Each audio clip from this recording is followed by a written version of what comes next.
Chapel Hill murders. Turkish leader challenges Obama. Turkish President Recep Tayyip Erdogan has criticized U.S. President Barack Obama for his silence over the murder of 3 Muslim students in the U.S. He said politicians were responsible for events in their countries and had to clarify their stance over them. More than 5,000 people attended the funeral of the students who were shot dead in Chapel Hill, North Carolina.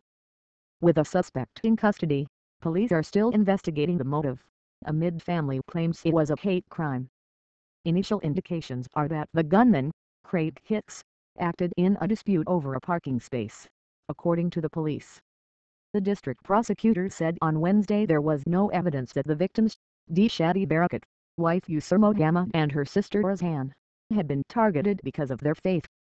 However, at Thursday's funeral, the local police chief said his force would investigate every lead, including the possibility of a hate crime. The murders have resonated both within the U.S. and around the world, especially on social media. The hashtag Chapel Hill shooting has been used hundreds of thousands of times.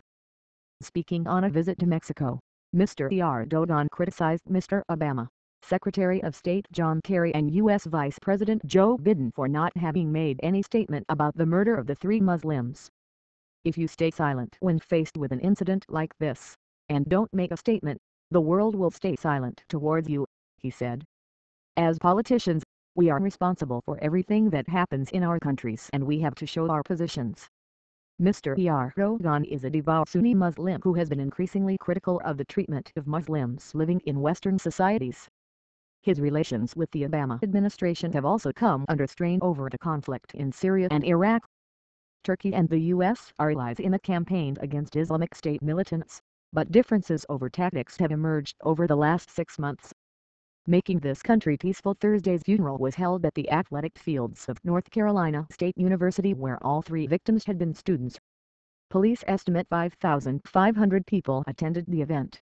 The BBC's Rajani Vaidyanathan says many mourners felt the murders were sparked by something far deeper than a parking road.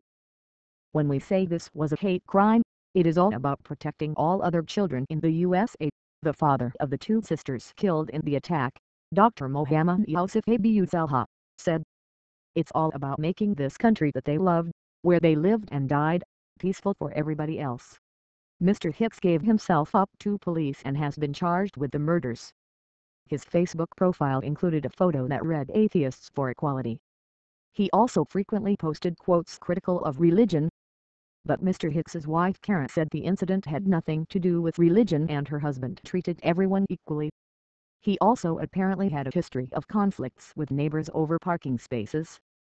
Mr. Barakat was a dental student at the university and his wife was planning to enroll in the school in the next term. Muslim and civil rights organizations are organizing more vigils across the country for Thursday evening. There has been criticism of a perceived lack of coverage in the mainstream media with the hashtag Muslim Lives Matter mentioned almost 100,000 times in the day following the shooting.